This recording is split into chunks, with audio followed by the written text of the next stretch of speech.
Assalamualaikum warahmatullahi wabarakatuh. Selamat datang kembali di podcast Kreativitas bersama Literasi SMP Islam Al-Fatahiyah. Hari ini spesial sekali sudah hadir di samping kita yang akan membahas terkait dengan berbagai macam kegiatan proses belajar mengajar yang menjadi jantung terjadinya kegiatan pembelajaran di SMP Islam Al-Fatahiyah. Mari kita salam bersama. Selamat pagi Bapak. Selamat pagi Bu. Apa kabar hari ini? Alhamdulillah luar biasa. Sehat nggih? Alhamdulillah sehat. Kelihatannya sumringah. Pasti ini barusan mendapatkan rezeki-rezeki. Beliau ini selain sebagai wakakurikulum juga sebagai seorang guru mata pelajaran matematika. Nah ini kalau matematika biasanya konotasinya sudah cerdas. Kecuali kalau saya kan bahasa, jadi banyak berbicara. Bapak bisa dijelaskan ya, sebenarnya apa sih peran kurikulum di SMP Islam Al-Fatahiyah itu? Peran kurikulum ya, kita tahu bahwa kurikulum saat ini yang sedang berlangsung yaitu kurikulum Merdeka. Kita gitu. Kurikulum Merdeka. Pada dasarnya kalau kita mengacu pada Permendagdismen nomor 13 tahun 2025 ini Bu, itu ada dua kurikulum yang diakui untuk berjalan di beberapa lembaga sekolah di Indonesia ini, diantaranya kurikulum K13 dan kurikulum Merdeka. Nah, kebetulan sekolah kita ini memakai kurikulum Merdeka sudah 3 tahun yang lalu, dan di tahun 2025-2026 mengacu pada Permendagdismen tadi, melalui pendekatan deep learning, pendekatan mendalam. Itu adalah kurikulum yang sedang berlangsung untuk saat ini, yang menjadi motor untuk kegiatan pembelajaran di sekolah kita. Perannya berarti sebagai sistem atau ya kita bisa katakan seperti motor untuk berjalannya pembelajaran di lembaga kita. Oh gitu. Kalau di SMP Islam Al-Fatahiyah ini Bapak, mulai dari kelas 7, 8, 9 itu semuanya sudah pakai deep learning atau kurikulum Merdeka nih? Kita Merdeka itu ya kurikulum yang saat ini deep learning adalah pendekatannya. Oh iya. Karena memang kemarin beberapa kali kita sudah sampaikan untuk pembuatan modul ataupun yang lainnya itu sudah melalui pendekatan deep learning. Itu pendekatan secara mendalam ya. Deep learning kan mendalam. Iya betul. Deep, dalam.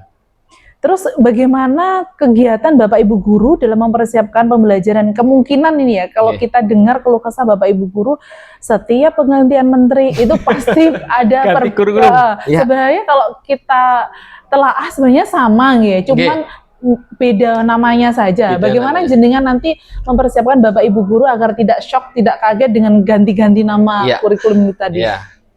Terima kasih. Di antaranya ya kita tahu beberapa kali Dignas dari kementerian itu banyak sekali mengadakan kegiatan-kegiatan yang terkait dengan peningkatan kualitas guru, melalui online atau melalui offline.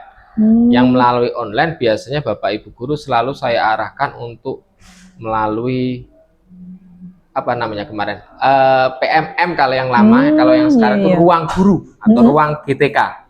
Jadi itu cukup bisa menunjang persiapan Bapak Ibu Guru. Belum lagi kemarin yang untuk tahun ini, alhamdulillah kemarin itu cukup banyak sekali undangan terkait pemanfaatan AI yang menjadi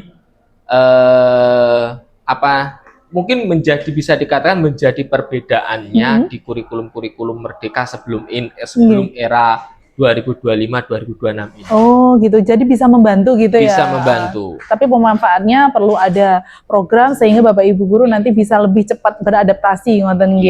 Terus tantangan apa ini Bapak sebagai wakakurikulum ketika menghadapi bagian kurikulum yang menjalankan program yang tentunya banyak sekali, padat sekali tentang kurikulum di SMP Islam Al-Fatahiyah ini. Tantangannya apa ini penasaran?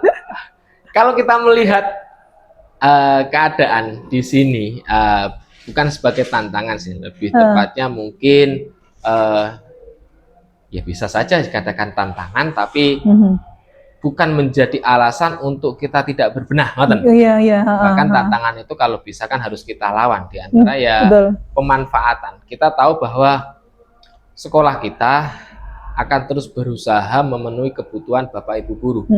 Di antaranya ya melalui berbagai macam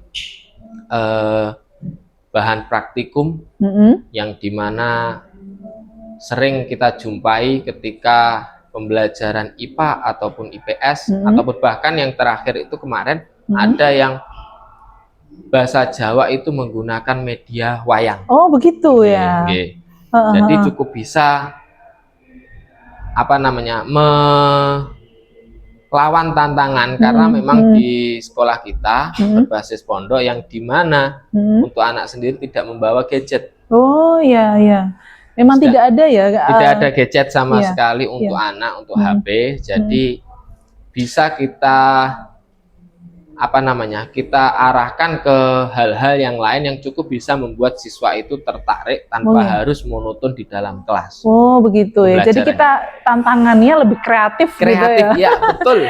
Karena biasanya mereka fokusnya pada gadget, kita ditantang bagaimana mereka mau beradaptasi, kemudian ada media-media yang unik sehingga mereka mau belajar dengan rajin gitu. Betul. Oh gitu ya. Terus apalagi Bapak ketika ada harapan dengan berkembangnya kurikulum di SMP Islam Al-Fatahiyah nih ke depannya? Ya saya berharap di kedepannya mungkin untuk yang kegiatan-kegiatan yang mengacu pada istilah kokurikuler itu lebih bisa berjalan. Karena untuk tahun ini, di mana kita tahun pertama yang kokurikuler itu belum bisa berjalan maksimal. Oh gitu. Karena sesuai dengan permen yang terbaru itu ada beberapa yang namanya kokurikuler. Ada yang ekstrakurikuler, intrakurikuler, bahkan kokurikuler. Kalau untuk intrakurikuler kita insya Allah sudah berjalan, ekstra sudah berjalan. Kalau untuk kokurikuler itu masih berjalan, mungkin bisa dikatakan 10%. Oh gitu ya. Kendalanya apa itu ya Bapak? Kendalanya kokurikuler itu ya diantara lain belum adanya pemahaman Bapak Ibu guru terkait dengan kokurikuler. Karena kalau kita mengacu kokurikuler itu adalah bisa dikatakan dua mapel yang saling berkolaborasi gitu. Oh, ya, untuk membuat sebuah kegiatan. Oh gitu ya. Ada proyek-proyek tertentu di mana harus berkolaborasi, bekerja sama gitu ya. Oh begitu ya. Terus ini Bapak, ketika kalau boleh memberikan pesan dan kesannya apa yang harus jenengan sampaikan kepada siswa-siswi kita agar pembelajaran berjalan dengan semangat, agar mereka lebih fokus, itu apa? Kepada anak-anak yang saat ini sedang belajar di SMP Islam Al-Fatahiyah. Ya pesan-pesan saya untuk anak-anak ya lebih giat lagi, walaupun mungkin ada beberapa kendala terkait dengan waktu, karena mengingat kegiatannya anak juga lumayan padat. Tapi saya berharap dengan waktu yang sedemikian rupa anak-anak bisa maksimal untuk terus belajar dan mencapai hasil yang memuaskan. Tetapi yang ini ya, yang perlu saya tanyakan Bapak, kurikulum kita kan berbasis pada pondok pesantren. Kemungkinan Bapak Ibu yang ada di rumah ini bertanya-tanya, kan basisnya pondok pesantren. Apakah yang diajarkan itu sama seperti dengan SMP negeri maupun SMP swasta yang ada di luar yang tanpa berbasis pondok pesantren? Sama. Bisa dikatakan sangat sama.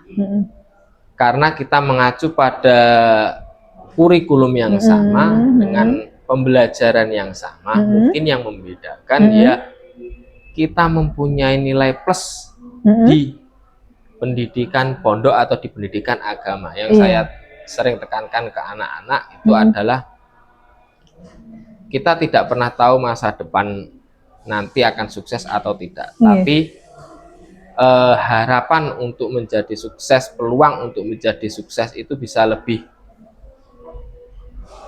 banyak peluangnya ketika memang di situ kita sudah mendapatkan ilmu agama dan Hmm. ilmu umum. Oh, Berarti begitu kalau ya. kita di pondok pesantren, insya Allah Hmm. kita akan menjadi peluang yang lebih banyak di Hmm. masa depan daripada di sekolah-sekolah yang notabene tidak ada pondok pesantren. Oh ya, tidak ada basis pondok pesantrennya. Jadi ada sudah lengkap, kemudian anak-anak juga dibimbing ketika melaksanakan kegiatan-kegiatan Islamnya gitu. Iya.